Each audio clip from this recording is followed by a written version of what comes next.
Well, we are just days away from Election Day, and more than 1.8 million Illinois residents have already cast their ballots. Illinois Capitol Bureau Chief Max Cotton spoke with officials about how voter turnout looks so far.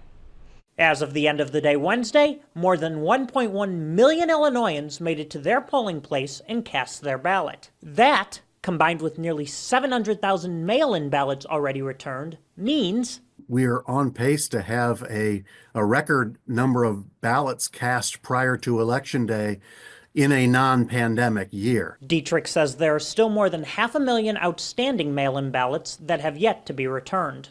And the weekend before Election Day is typically the busiest time for early voting. He adds, at this point during the 2016 election, the last non-pandemic presidential race, only 1.1 million votes had been cast. I think what we are seeing happening now with voting by mail continuing to grow is sort of the residual effect of people who may have voted for the first time by mail during the pandemic and then liked doing it that way. They came back in 2022 and kept voting, and then it appears that they are continuing to do that, and others are joining them here in 2024. The state also created a permanent vote-by-mail list in which voters can sign up to automatically receive a mail-in ballot for every election.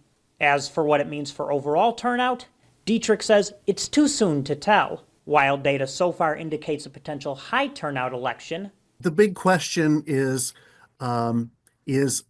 will this enormous turnout pre-election, will that add to the normal total that we would expect to see cast on Election Day, or are a lot of these voters usually Election Day voters who have decided to vote early or vote by mail instead? Dietrich also reminds voters, if you're one of the more than 500,000 Illinoisans who have requested but not yet returned their mail-in ballot, it has to be postmarked by Election Day to count. You can also surrender it and vote in person, or if you haven't received it or misplaced it, you can vote in person.